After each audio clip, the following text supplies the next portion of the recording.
자, 그런 관점에서 오늘 우리가 새로운 성도들, 새 신자들에 대하여 우리가 함께 양육과 훈련의 과정을 살펴보려고 합니다. 사실은 교회를 다니는 것은 누구나 다닐 수 있어요. 그런데 훈련되지 아니하고 양육되지 아니한다면 여러분 절대 믿음과 신앙은 성장되지 않습니다.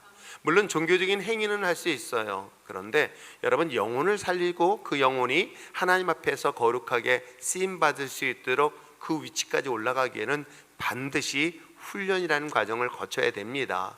훈련 없는 리더는 없을 것이고 훈련되어지지 않은 또한 하나님의 영적 군사들은 없다는 것 잊지 마시고, 훈련하는 사실은요, 이 모든 자체가 사실 저도 훈련을 받는 거죠. 삶 자체가 하나님께서 개인적으로 훈련하듯이 우리 그 그룹 속에서도 이루어지는 다양한 훈련들을 믿음의 공동체 안에서 잘 이뤄냈으면 참 좋겠습니다. 물론 그 과정에서 손바닥 다음 주에 엄미자 권사님은 안 맞을 것 같죠? 네, 어디 보겠습니다. 아무튼 이제 또 어떤 기대를 가지고 또 시작되어질지 모르겠는데 어때요? 우리 전현욱 형제님 손바닥 맞아보니까 아프긴 아프죠? 박병록 형제님, 네, 아프죠? 아니 다른 사람이 아프다죠? 괜히 말 잘해야 돼. 또 내가 맞았나, 또 아들 옆에 있는데. 그런데 아무튼 결코 손바닥 맞는 거 쉽지는 않은데, 이게 미리 소문이 나가지고 오신 분들이 다 손바닥 맞는 줄 알고 그냥 다들 긴장들 하고 계신데, 또 그 속에서도 말씀을 훈련받으면서 하나님의 은혜가 있는 줄 믿습니다. 자, 우리가 교회를 등록한 의미를 한번 좀 살펴볼까요? 교회에 등록하여 정착한 교인을 성경에서는 멤버 또는 지체라고 표현을 합니다. 그리스도의 몸을 이루는 지체는 주님을 영접하고 세례를 받아 교회의 책임 있는 구성원이 되는 바로 성도라고 이야기를 합니다. 그렇다면 성경적 의미의 등록교인 또는 지체란 어떤 조건을 가진 사람이어야 할까? 그것은 바로 책임 있는 교인이 된다는 것에 대해서 우리가 한 7가지 과정을 살펴보려고 합니다. 여러분들이 기억하셔야 될 것은 교회는 다닐 수 있어요. 그런데 교회를 등록하고 교회에 소속되어지는 것은 여러분 그냥 내가 소속으로 끝나는 것이 아니라 하나님의 몸된 교회를 세우는 그런 것에 자신이 거룩하게 쓰임 받는다는 것을 잊지 마시길 바랍니다. 그래서 우리는 몸이라고 이야기를 하고 있죠. 교회를 하나님의 몸이라고 이야기하고 있고요. 그 몸의 각 기능, 각 지체들이 각기 다른 나름대로 역할들을 합니다. 각기 역할들을 건강하게 할 때 온몸은 건강하게 되어지는 것이죠. 그런데 한 가지 분명한 것은 어느 것 하나도 몸에는 불필요한 것은 있다 없다. 근데 문제는 뭐냐면 자기가 소속된 교회에 하나의 몸의 구성원이라는 생각을 인식하지 못하고 관심이 없다라는 것은 한 번쯤은 깊이 생각해 보아야 할 내용이기도 합니다. 제가 여러분들에게 항상 이야기하지만 우리는 언제든지 마지막 시험 볼 준비를 해야 되겠죠. 아까 주은이가 올라오면서 내일 시험이에요 하고 들어오더라고요. 그래서 공부하겠다고 가길래 봤더니 공부한 게 아니라 엎드려서 있더라고요. 그래서 빨리 가서 공부해야겠다 했더니 저 방에서 혼자서 공부하고 있습니다. 내일부터 시험이라고 얘기를 하는 거겠죠. 저는 우리가 언젠가는 하나님 앞에 서서 마지막 시험을 봅니다. 시험을 볼 때 하나님께서 여러분에게 반드시 질문할 중요한 예상 문제들을 한번 생각해 보세요. 하나님이 뭘 물어볼까? 성경을 통해서 우리가 하나님이 나에게 질문할 것이 있다면 어떤 질문을 할까? 그럴 때 제 머릿속에 떠오르는 것들이 몇 가지가 있어요. 왜냐하면 주인이 우리에게 뭘 맡겨놓고 그에 대해서 반드시 결산을 할 때가 있더란 말이에요. 그래서 왔을 때 5달란트 준 2달란트, 1달란트 준 주제에게 너 뭐했니? 라고 꼭 묻더라고요. 그랬더니 5달란트를 5달란트 남겼고 또는 2달란트는 2달란트 남겼다는 이야기들을 성경은 끊임없이 이야기를 하고 있습니다. 또 뿐만 아니라 마지막 때에 하나님께서 우리를 평가를 하는데 무엇을 평가할까? 무성한 이파리를 평가하는 것이 아니라 알곡과 가라지 내지는 죽정이를 나눠서 알곡은 하나님의 창고에 드릴 것이고 그렇지 않은 것은 불에 던진다라고 성경은 분명히 기록하고 있어요. 그러면 내가 그런 성경 속의 마지막 때의 모습들을 생각하면서 하나님이 저한테 질문한다면 뭐라고 질문할까? 최소한 저한테 변명할 기회는 주지는 않을까? 너 뭐 하다 왔니? 라고 했을 때에 하나님 저에게 이 생명을 주셨습니다. 그렇지 않나요? 예수 그리스도에 여러분이 생명을 얻었어요. 구원의 은혜 속에서 구원의 생명을 얻었습니다. 안 얻었군요. 여러분 예수 그리스도에게 구원의 생명을 얻었어요. 근데 그 생명을 얻은 걸 가지고 뭐 하다 왔을까요? 뭐 하다가 하나님 내 생명 그대로 갖고 왔습니다 라고 해야 될 것인가? 아니면 나를 하나님께서 구원하시고 난 다음에 분명하게 우리를 부르시고 또 부르심에 맡겨진 사명을 또한 주셨을 텐데 그 사명들을 통해서 그 열매가 무엇일까? 제가 오늘 성경 공부하는 분들 중에서는 그래도 신앙생활들을 대부분이 하신 분들, 권사님들도 계세요. 그런데 유일하게 평생 한 번도 성경책을 보지 아니한, 그리고 교회를 다녀보지 아니한 자매가 그 그룹 속에 있어요. 제가 그래서 오히려 기대된다 그랬어요. 제 묵은 닭이라면 곤란한데 사실 정말 교회를 처음 다니고 신앙생활하는 사람들이 오히려 더 빨리 성장할 수 있다 라고 얘기를 해줬습니다. 그러면서 제가 뭐라고 얘기했냐면 하나님이 정말 기뻐하는 것이 하나 있습니다. 뭘까요? 저는 하나님께서 정말 기뻐하는 것은 한 영혼이 심판받아 죽어야 마땅할 영혼이 하나님의 천국 백성이 되는 것, 이걸 정말 기뻐하셔서 한 영혼이 주님 앞에 돌아왔을 때 어떻게 해요? 천국에서, 여러분 유일하게 천국에서 잔치를 베푸는 것은 집 나간 탕자가 집으로 돌아왔을 때, 그 죽은 영혼이 돌아왔을 때, 하나님 앞에 돌아왔을 때 하나님께서 정말 기뻐한다는 표현을 쓴다면 저는 그런 생각하는 거예요. 제가 저를 통해서 단 한 사람의 생명이 주 예수 그리스도를 믿고 구원의 확신을 갖는다, 야, 그것처럼 값지고 귀한 일은 어디 있을까? 그것이 마치 교회가 또 존재하는 이유도 거기에 있는 거예요. 교회는요 여러분들에게 무슨 레슨을 가르쳐주고 구제를 하고 여러분 교회는 그런 것이 절대 아닙니다. 영혼을 살리는 거예요. 생명을 살리는 거예요. 가난하면 어떻습니까? 중요한 건 그 영혼을 살리는 것인데 그 영혼을 살릴 수 있는 방법이 뭐예요? 물론 점심밥 잘 먹어야 돼요. 그래야 정착도 합니다. 그러나 그렇지 않습니다. 그것보다 이제 집에서 이제 처음 수요일 날 하시는 분들 주일날 팀 들어오시면 조금 긴장하실 거예요. 제가 이제 좀 지나보면 알거든요. 야, 이거 보통 일 아니다. 그러면 자기의 본 모습들이 드러나기 시작하면요 사실은 신앙생활이 쉽지 않게 되어져요. 저도 이 고민을 참 오랫동안 해요.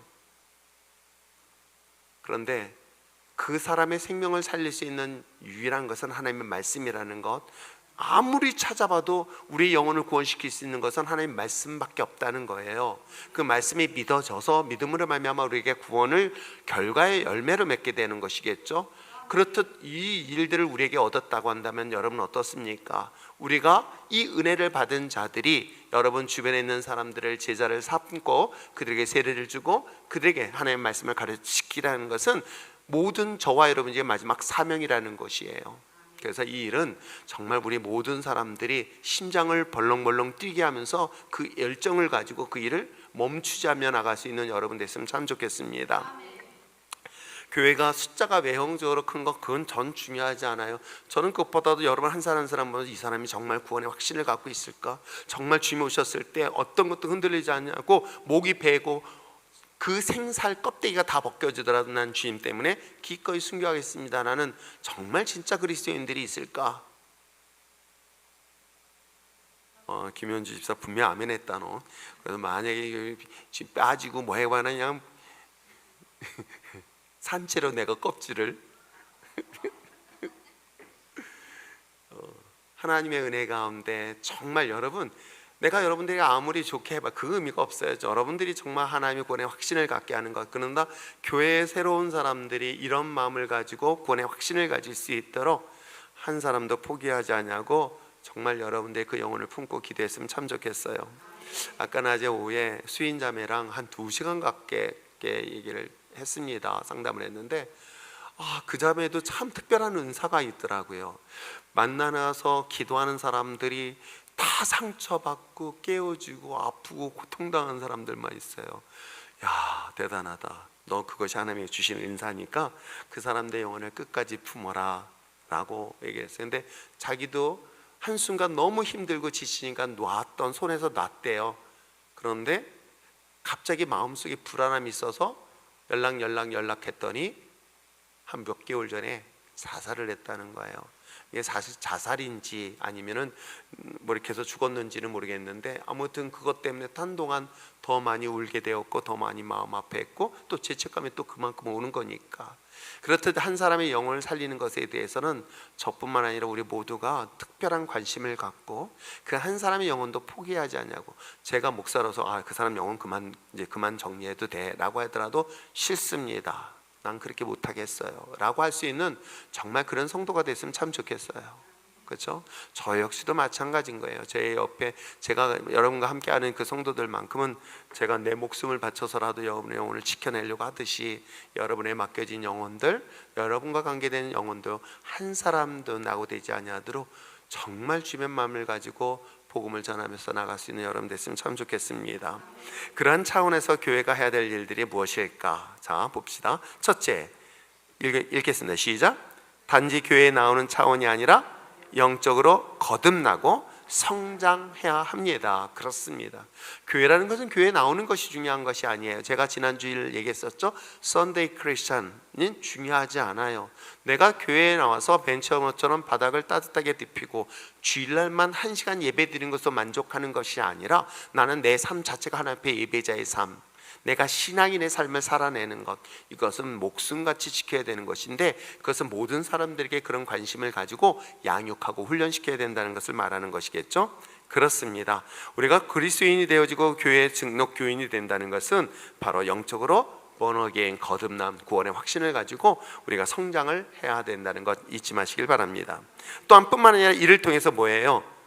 정규 예배에 성실하게 출석하는 것. 공적 예배를 어떤 경우도 패하지 않을 것입니다. 어떤 일이 있어도 저는 공적인 예배라 문을 닫힐 일은 단 한 명일지라도, 지금까지 제가 25년 동안 목회하면서 명절 날이다 뭐다, 저도 왜요, 명절날 해필이면 그날이 뭐 하면은 교회 문 닫고 놀러도 가고 싶겠지만은 갈 데도 없네. 그런데 아무튼 교회는 예배가 정한 시간에는 절대로 문을 폐해서는 안 된다. 한 사람 있던 두 사람 있던 그 예배는 하나님이 드려지는 것이기 때문에, 그래서 이것은 우리 그리스도인들이 지켜야 할 가장 공식적인 예배, 지켜야 될 신앙의 가장 기본 자세다. 아시겠어요? 예배는 정말 우리가 목숨같이 지켜야 될 가장 최고의 가치다. 이거 잊지 마시길 바랍니다. 물론 이것을 위해서 예배자들은 정말 철저히 잘 준비해야 돼요. 그래서 지난주 주일날 아침 예배 때 송팀들 딱 그냥 뉴집딸이라고 말 못하겠는데 늦게 오더라고요. 잘 됐다, 너 들어오지 말고 같이 있다가 기도만 해라 기도시켰어요. 그리고 시간은, 예배자는 우리가 집에서부터 아니라 이게 연습이 아니에요. 찬양 연습이라는 게 어디 있어요. 우리 예배 드리는 거예요. 우리는 찬양으로 먼저 예배 드리고 예배자로서 하나님 앞에 예배를 그대로 올려드려라. 내가 예배자라는 것은 내가 나를 통해서 여러분들이 예배를 단절시킬 수 있는가 하면요, 예배를 소통하기도 할 수 있다는 말이에요. 그래서 예배 인도자가 그만큼 중요한 거예요. 목회자인 저 역시도 마찬가지고 송팀들 다 마찬가지예요. 그만큼 예배는 성도와 하나님과의 관계 속에서 중요한 통로 역할을 합니다. 이거 가볍게 볼 문제 아니에요. 그런데 어떻습니까? 어떤 때는 예배가 먹먹하고 답답할 때가 있어요. 소통되지 않을 때가 있어요. 그거는 중간에 예배자들의 문제지 하나님의 문제가 아닙니다.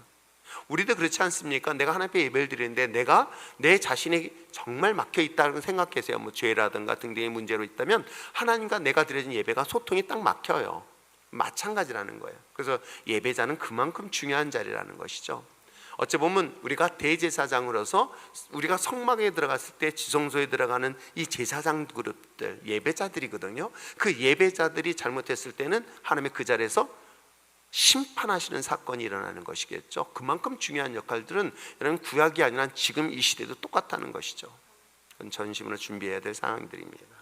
자, 그 다음에 정규예배에 대한 성실한 주석뿐만 아니라 교회는 여러 좋은 영적 친구들과 교제를 나누십시오. 자기에게 영적 좋은 교제의 좋은 친구들을 만들어내는 것은 정말 중요한 것입니다. 아시겠어요? 정이 안 되면 뭐 저랑도 친구하면 되잖아요. 저는 여러분들 어떤지 모르겠지만 제가 봤을 때 그래도 이왕이면 좀 영빨이 좀 센 분을 만나야겠다, 좋아해야 되겠다, 가까이 해야 되겠다. 그게 기질상 그런가 전 잘 모르겠는데, 그래서 그 금호제일 감리교회 장강영 목사님하고도 굉장히 사실 가까이 했어요. 그리고 있잖아요, 김중국 목사님도 그때는 뭐 얼마나 영성이 얼마나 불같이 뜨거웠는지 아세요? 막 철야 예배 시간에 그분 때문에 이웃교회까지 와가지고요, 출석교회는 한 2,000명, 2,500명인데 3,000명이 넘었으니까요.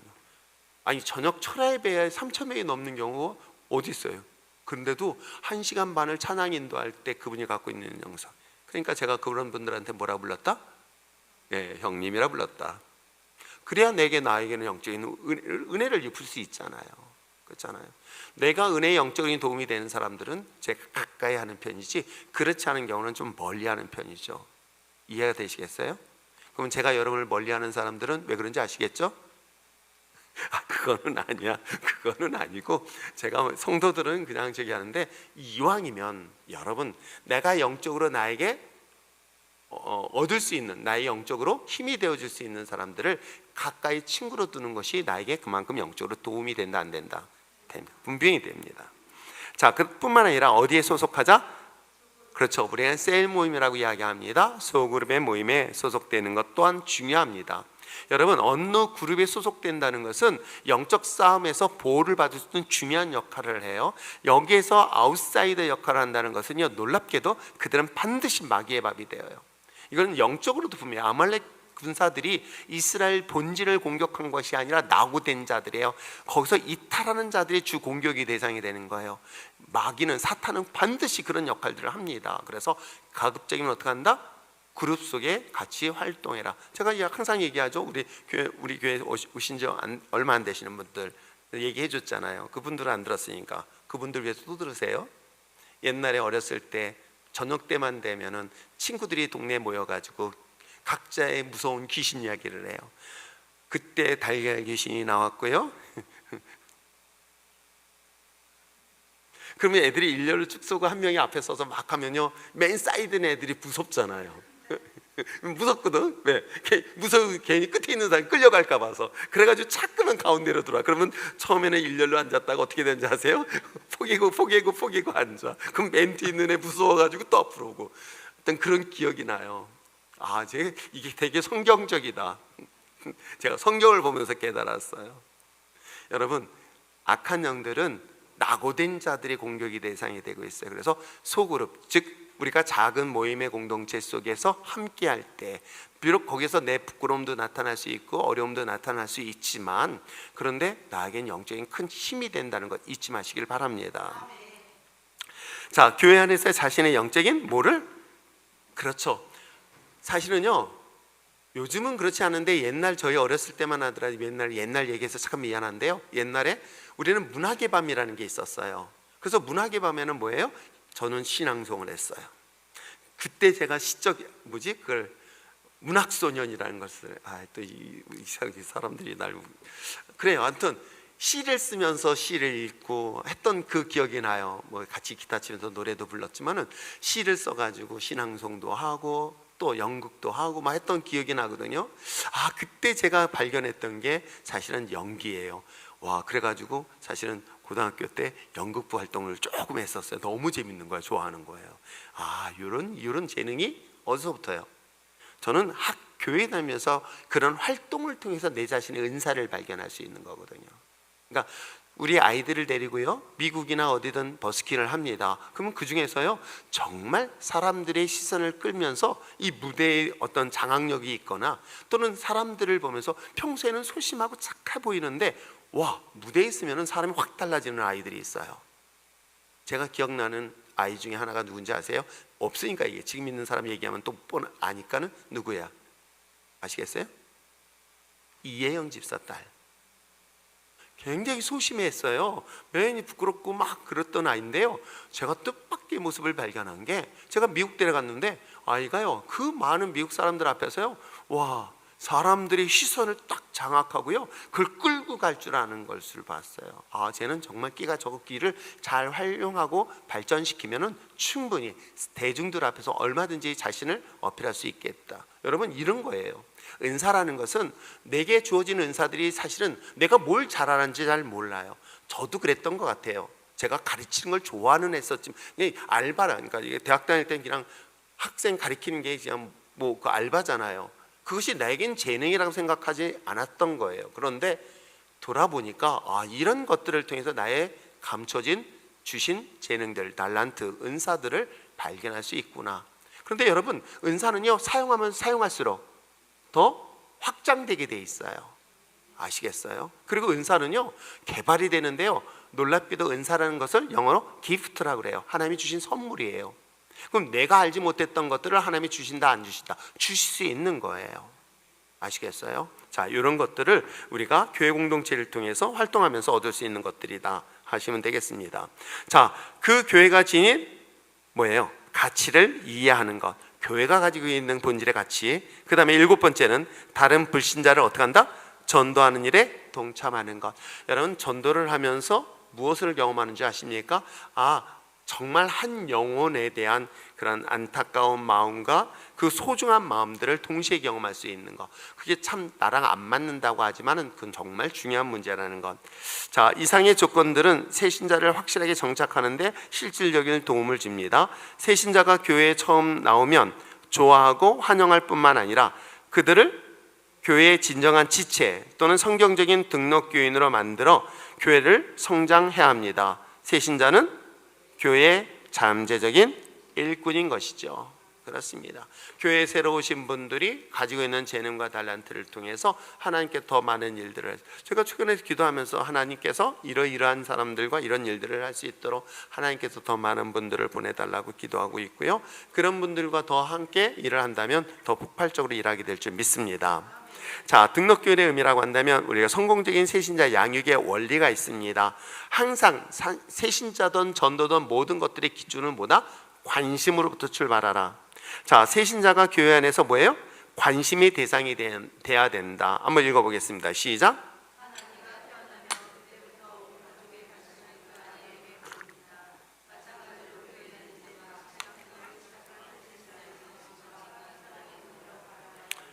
새신자도 그 감정을 피부로 느낄 수 있어야 합니다. 그렇습니다.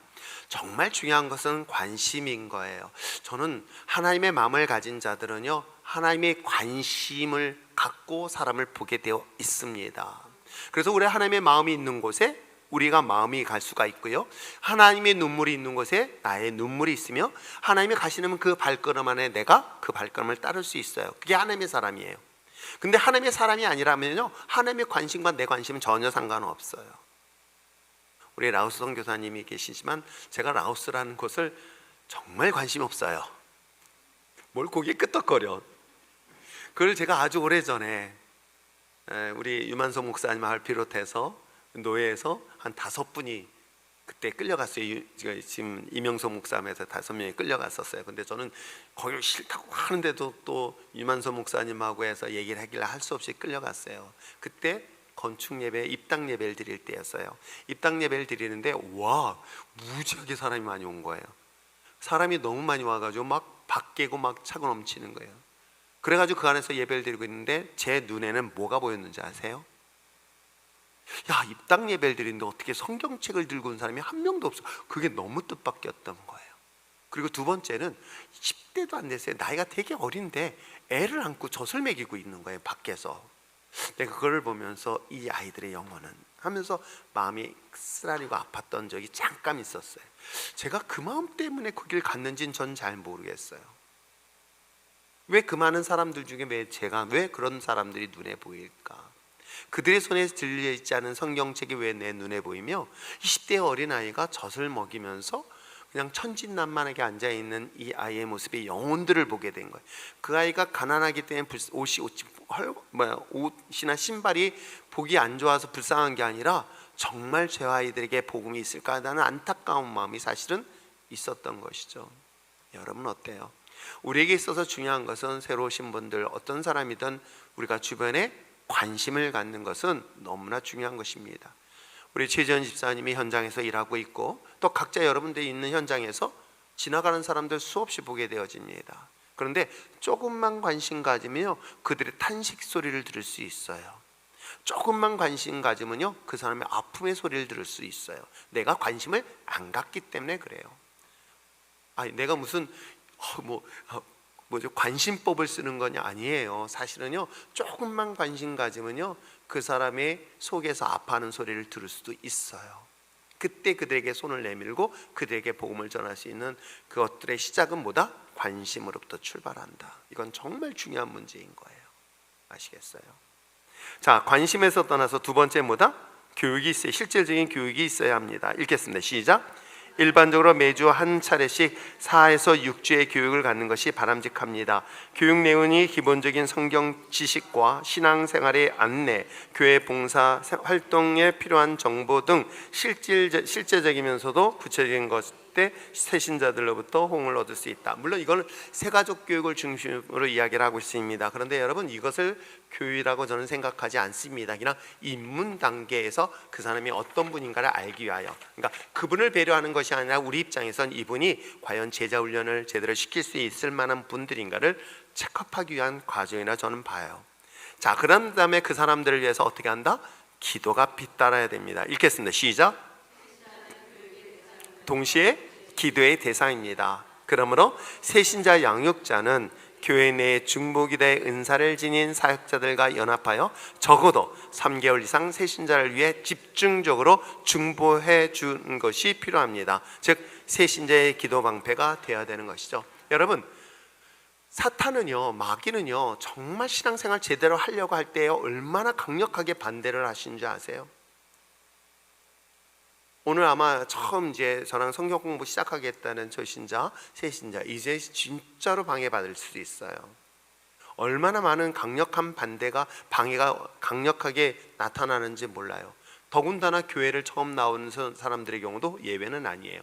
그리고 또 그것을 방해하는 악한 영과의 싸움을 우리는 중보기도 팀들이 정말 처절하게 해야 됩니다. 아시겠어요? 그를 묶고 있는 악한 영과의 영적 싸움들을 감당할 수 있도록. 물론 저는 하나님의 몸된 교회에서 끊임없이 기도하고 있어요. 저는 구체적으로 이렇게 기도하고 있어요. 하나님의 성령의 불이 이곳에 꺼지지 않게 해달라고. 하나님의 성령의 강력한 불이 다시금 이곳에 활활 타오를 수 있도록. 그래서 어떤 일들이 일어나는지 아십니까? 하나님의 성전 문이 확 열리고 이곳에 불같은 역사가 임할 수 있도록, 하나님의 거룩한 영이 떠나지 아니하도록 기도하고 있습니다. 마찬가지입니다. 여러분들은 여러분의 맡겨진 새로운 성도들에 대한 중보 기도를 절대로 포기하지 않냐고 끝까지 하시길 바랍니다. 자, 우리가 보았던 것처럼 세 가지 얘기했어요. 하나는 뭐다? 관심, 그 다음에 교육과 기도. 그렇다면 양육과 훈련의 내용을 보겠습니다. 새 신자가 그리스도인으로서 생명력 있는 삶을 살려면 그리스도인의 생명체인 교회에 소속되어 지속적인 양육 그리고 돌봄을 통해 자라야 합니다.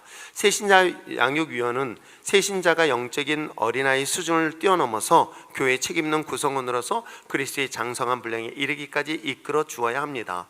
다음은 새신자 양육 훈련에 있어서 빠져서는 안 될 내용들인데, 특별히 우리가 셀 리더들이 각 셀 순원들에게 어쩌면 양육하는 과정이 되었으면 참 좋겠다. 하지만 저도 평신도 입장에 있었을 때에 그 성도에게 받는다, 교육받는 거, 영적으로 참 그게 쉽지는 않았어요. 그렇잖아요. 집사가, 권사가 자기를 교육시킨다는 거 정말 여러분 놀랍게도 그 영성을 성도들이 알아요. 아세요? 저 사람이 영성이 있는지 없는지 다 압니다. 구분해낼 줄 안단 말이에요. 그러다 보면 여러분 어떻게 할까요? 저도 만약에 한다면 누구한테 배우고 싶을까? 좀 더 영빨이 센? 네? 그렇지 않나요? 좀 더 영빨이라면 그런가요? 영역이 센, 그죠? 그런 영적인 힘이 센 분들한테 배우고 싶어 하는 것은 누구나 똑같을 거예요. 그렇기 때문에 이런 부분에 대해서는 끊임없이 각 순장들, 셀 리더들은 그 한 사람 한 사람들을 말씀으로 잘 양육시키고, 또 셀 리더들은 사실은 저한테 다 훈련을 받은 사람들이기 때문에 그 성도들에게 대해서 말씀으로 잘 양육시키기를 계속 사실은 잔소리 많이 하고 있습니다. 자, 그렇다면 먼저 첫 번째보다 구원의 확신을 갖게 하는 것 읽겠습니다. 시작.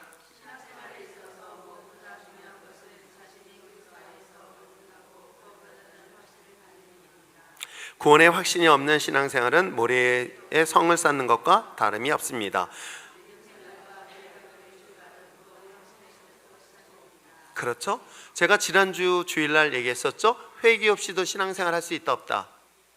충분히 해요. 신앙 여러분, 교회를 다니면서 처절한 자기 회개, 즉 하나님 앞에 나의 죄인임을 인정하고 그런 처절한 십자가의 은혜 없이도요 교회는 얼마든지 다녀요.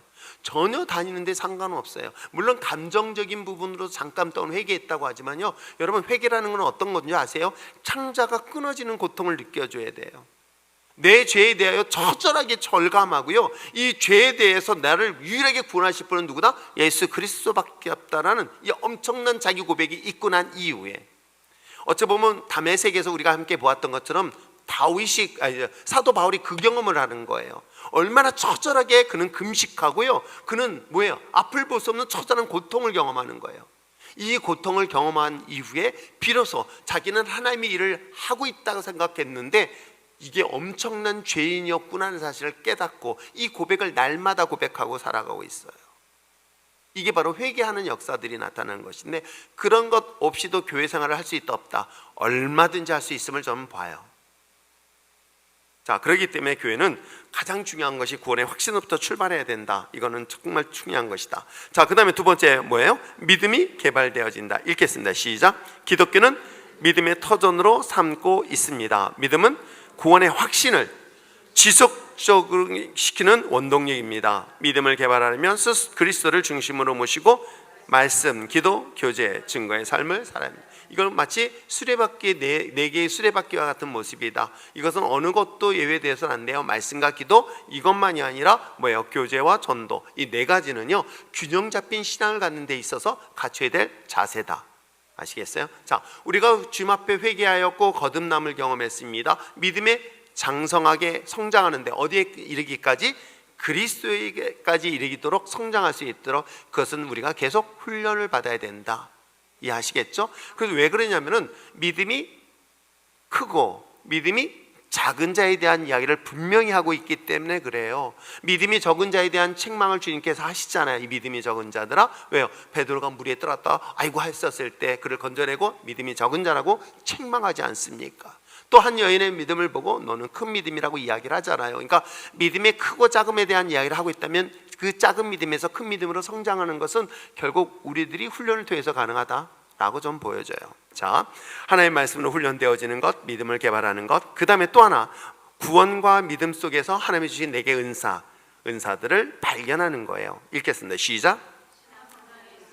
구원의 확신 못지않게 중요한 것은 은사의 확신입니다. 그러기 위해서 자신의 은사를 발견하고 개발하여 교회를 위해 활용해야 합니다. 성령 체험을 통해 은사의 확신이 생기면 자발적인 봉사, 헌신이 가능하게 되어지는 것이죠. 그래서 봉사를 먼저 하는 것이 나을까? 믿음을 위해서? 아니면 훈련받는 게 우선일까? 사실은 저는 훈련을 받는 게 우선이라고 저는 생각을 해요.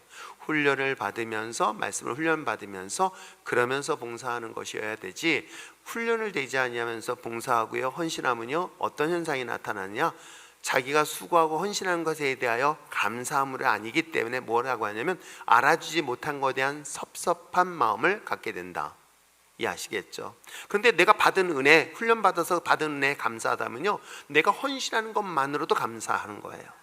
상대방이 그것을 인정하고 안 하고 그건 중요하지 않아요. 왜? 내가 받은 은혜가 크기 때문에, 내가 주님 앞에 받은 은혜에 감사해서 내가 봉사하고 헌신하게 되어지는 것이겠죠. 근데 이것도 여러분들이 분별해 보시면 돼요. 내가 봉사하고 헌신한 것을 목사님이 알아줬으면 좋겠다. 손든 거예요? 제가 그랬잖아요. 그렇게 손 들지 않고 꼭 이렇게 얼굴 쪽으로 손 올리지 말라고 그렇게 또 꼭 이상하게 그렇게 질문하고 지금 여기? 여러분 이것만 해도 충분히 점검할 수 있어요. 아, 내가 뭔가를 했는데 목사님 안 알았어. 내가 그게 서운해. 내가 누가 안 알았어. 그게 서운해. 야, 그럼 내가 지금 뭐 때문에 이걸 해야 되는가? 뭐 때문에 봉사하고 있는가? 사실은요 가장 이상적인 것은 주님의 십자가로 인하여 내가 구원을 받았어요. 내가 너무 큰 은혜를 받았어요. 그 은혜를 받은 것에 대하여 내가 하나님을 위해서 무엇을 드릴고, 내가 가지고 있는 것은 내 건강, 내 몸밖에 없어요. 하나님 내 몸을 드리겠습니다. 이게 정상적인 거예요. 이해하시겠죠? 그래서 누가 알아주든 안 알아주든 내가 하나님 앞에 헌신하고 봉사하는 것만으로도 기뻐요. 왜? 나 같은 자를 쓰실 수 있다는 것, 쓰임 받는다는 것만으로도 족하다. 아시겠죠? 자, 은사에 대한 발견이 그렇다면 성령의 열매를 한번 볼까요? 시작. 교인이 된다고 해서 그 사람이 하루아침에 성자가 되는 것은 아닙니다. 지속적으로 그리스도인다운 삶과 기독교적인 윤리의식에 대한 말씀으로 그리고 행동으로 가르쳐야 합니다. 세상에서 소금과 빛의 역할을 하며 살도록 이끌어 주어야 하는 것이겠죠. 사실은 은사와 그 다음에 성령의 열매는 무엇의 결과다? 성령이 우리에게 부어졌을 때 은사와 열매가 나타나게 되어 있어요. 두 가지. 그런데 여러분 어떻습니까? 나는 은사가 좋아, 나는 열매가 좋아. 자, 은사만 좋은 사람 손 들어보세요. 한 명도 없어요? 와, 열매 좋은 사람 한 사람, 두 사람. 아, 은사 싫어요? 다시 한번 물어봐요. 은사 좋은 사람. 아, 예. 그렇죠. 근데 하나만 얘기했잖아. 제가 항상 얘기했잖아요. 자, 10,000원짜리 떨어졌어요, 50,000원짜리가 떨어졌어요. 두 개를 다 이 길바닥에 떨어졌어요. 만약에 여러분이 주워서 가져가야 된다면, 예, 둘 다 가져가세요. 하나님이 선물로 주신 거예요. 성령이 우리에게 주시면 은사와 열매 두 가지를 다 선물로 주신 거예요. 그런데 은사를 대한 상처들이 있어요. 사실은 은사를 가진 사람들이 너무 교만하게 사용하고 나쁘게 잘못 사용하다 보니까 그게 좋지 않아. 그래서 난 열매가 좋아. 그런데 여러분은 그렇지 않습니다. 성령의 은사와 열매는 두 가지 하나님께서 우리에게 주신 선물이에요. 그래서 두 가지를 균형 잡게 우리가 잘 관리할 줄 아는 것이 지혜로운 신앙인의 모습이다. 아시겠죠? 그래서 하나님 말씀의 신앙의 인격뿐만 아니라 영적인 강력한 은사를 가졌다. 한번 생각해 보세요. 귀신을 내어쫓을 수 있는 능력도 가졌고요. 또 뿐만 아니라 하나님의 강력한 기름 부심을 통해서 안진뱅이를 일으킬 수 있는 능력을 행하는 그런 은사를 가졌다. 그런데 그런 은사를 가진 사람이 어떻게 해요? 인격까지 갖췄다. 열매를 통해서. 그래서 하나님의 이름만을 높일 수 있다라고 한다면 그게 가장 정상적인 성령의 역사심이다 라고 이해하시면 되겠습니다. 자, 마지막으로 섬김의 실천인 거예요. 읽겠습니다. 시작. 직접 몸으로 교회를 섬기고 이웃에게 봉사할 때 균형 있는 성장이 이루어집니다. 주 안에서의 성공은 섬김으로 나타나야 합니다. 또한 봉사는 영적 재생산을 포함합니다. 재생산하는 교인은 살아있는 교인이요, 재생산하는 교회가 성장하는 교회입니다. 초신자를 제대로 양육하는 일은 훌륭한 전도자를 키우는 것과 같습니다. 그렇습니다. 저는 여러분들이 이런 마음을 가지고 우리 주변에 전도되어지는 한 사람 한 사람을 양육하고 가슴에 품고 그 사람에게 말씀으로 잘 성장할 수 있도록 우리가 양육자로서의 역할들을 끝까지 포기하지 않게 하되 그 마음의 기본 자세는 뭐다? 섬기는 것이다. 제가 옛날에 처음에 교회를 개척하고 얼마 안 됐었을 때만 하더라도 섬기는 것 해서 이 고민을 했어요. 그래서 목사님이 모범을 보여야지. 그래서 막 그 밥 먹고 설거지 할 때 같이 설거지 했어요. 근데 가만히 생각해 보니까 이게 마치 쇼한다는 느낌이 제 마음속에 확 다가온 거예요. 이것들은 나 설거지 시키길 좋아할 거예요. 그런데 목사인 제가 여러분을 섬기는 것은 설거지하는 게 아니라는 것을 저는 성경을 보면서 확실하게 알아요. 왜냐하면 그 시간에 그 에너지를 가지고 성도들에게 무엇을, 저는 목사로서 예수님의 제자들에게 분명히 이야기한 것은 말씀을 전하고 가르치는 일, 이 부분에 대해서 내가 전문가로서 최고로 말씀을 잘 가르쳐야 되고 그 말씀을 잘 지도해주고, 이것이 제가 섬길 수 있는 최고의 가치라는 것을 알게 됐어요. 사람들에게 눈에 보이는 퍼포먼스 말고 그는 쇼 같은 게 아니라 제가 할 수 있는 기능으로서는, 목사로서는 제가 여러분을 위하여 쉼없이 기도하는 것, 그리고 여러분을 위하여 말씀으로 양육시키는 것, 그래서 여러분의 삶에서 최소한 이 울타리 역할을 감당할 뿐만 아니라 주님의 길로 잘 인도하게 되는 것이 제가 섬기는 가장 기본적인 목사의 자리다라고 저는 생각을 하는 거예요. 각자의 주어진 은사에 따라서 그것이 낮고 높음은 없습니다. 각자의 재능에 따라서 그 주어진 일에 누군가를 끊임없이 섬길 수 있다면 하나님께서는 놀랍게도요, 그 섬길 수 있는 사람들에게 주시는 은사들 중에서요 더 풍성함을 주십니다. 그래서 저는 혹시 여러분들 중에 나 물질의 은사를 갖고 싶다, 물질을 축복받고 싶다, 별로 없네. 2명밖에 없어요. 물질 축복받고 싶은 사람들은 아주 제일 쉬워요. 정말 쉬워요. 너무 간단해요. 섬기세요. 그냥 먼저 섬겨버리세요. 내가 있는 거 없는 거 다 털어서라도 섬기세요. 제가 요즘 이제 주머니에 돈이 하나도 없어요. 하도 퍼줬더니 이젠 더 이상 은행에서도 더 이상 이제 거의 바닥이 나가고 있어요. 막 괴로운 거야. 그래가지고 근데 오늘 또 우상호 선교사 왔잖아요. 어떡할까 하다가 마침 찾아보니까는 그 필리핀 돈이 모아진 게 좀 있어요. 그래서 딱 모아가지고 가져가라고. 이렇게 잘난 척해요. 여러분, 섬길 때 하나님께서 그 샘을 마르지 않게 하세요. 이건 확신하고 있으면, 인색하면요 하나님께서 그에게 인색함을 주세요. 그러니까 섬김의 가장 기본은 내가 나누라, 베풀어라. 섬김의 은사를 주는 사람들에게는 하나님이 결코 부족하지 않게 하신다. 목회자들 마찬가지인 거예요. 저도 그지가 되고 싶지는 않거든요. 어떻게든 섬겨야 되겠다, 어떻게든 나눠야 되겠다. 왜? 나는 하나님이 내게 주는 은혜와 축복이 있기 때문에 그런 것이죠. 우리 율전의 신앙 공동체, 우리가 모든 성도들, 새로운 사람들을 한 번이라도 섬기세요. 나누세요. 내가 힘들고 어렵다고요? 어차피 이래도 없고 저래도 없어요. 그러면 나누세요. 그러면 역사는 누가 하신다? 하나님이 하신다. 그럴 때 또 이것들이 이 말 들어가지고 머리 쓰는 거야. 그래, 없지? 내가 그래. 잔머리는 굴리지 마세요, 제발. 하나님 그것까지 다 하셔. 또 이럴 땐 성경을 또 읽었다고 해서 누가 생각난다? 그렇지, 사르밧이 생각나. 사르밧 과부가 생각나. 아따, 이때 찬스다. 물론 그걸 깨닫는 사람은 지혜로운 사람이에요. 진짜예요.